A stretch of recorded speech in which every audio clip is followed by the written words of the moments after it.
Hello mga kamams! For today's video, a-attend tayo ng seminar dito sa Tagaytay sa Hotel Kasyana. Tara!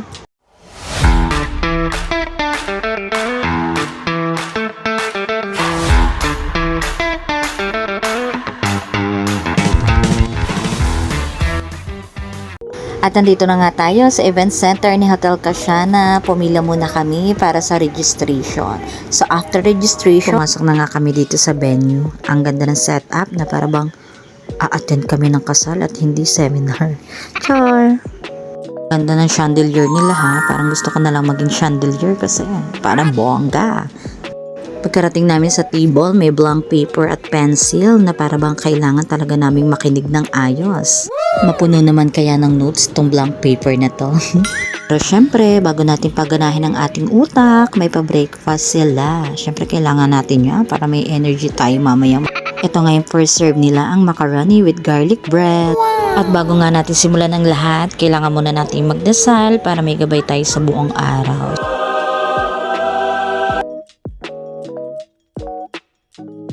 So after prayer, national anthem naman tayo. At pagkatapos niya, nagsimula na nga ang ating seminar.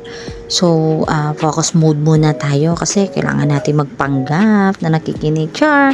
Nakikinig talaga ako dyan ha.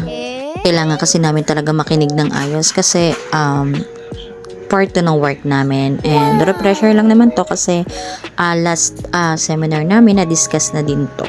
Medyo marami na nga na-discuss, so perang nakakainip na rin, pero buti na lang, nakita na natin to sa monitor. Maraming salamat. So, ibig sabihin, natatapos na yan, di ba?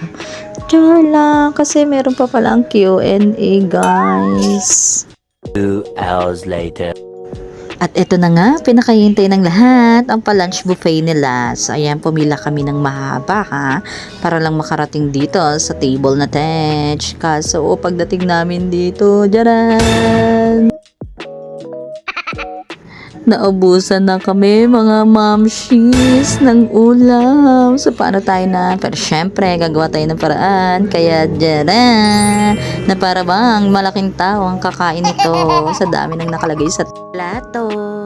Habang kumakain nga kami, may pa-fireplace na para bang mag-iinit ang paligid. Sa lamig dito sa Tagaytay para maibsan nito ang lamig. So pagkatapos magkainan, after an hour, nagsimula na ulit ang aming seminar. A few inches later. At eto na nga ang aming merienda. Ayan ha, napakalaki nito guys, tignan nyo. Look! O, diba? Yung chicken kasi naiulam na kanina, kaya ganyan na lang yung chicken namin sa chicken sandwich. 1 eternity later. And finally, seminar officially done. Uwian na, saka naman umambon, pero carry lang, lakad pa rin. O, diba, bongga, lakad lang na para bang gusto tayong paliguin sa ulan. Charit lang, buti na lang humina nung kami naglabasan. So, eto na nga, may nadaanan pa kaming pool na para bang gusto talaga kaming paliguin. So, ulit ang seminar, may natutunan na, nabusog ka pa, at may pang-content pa. Bye!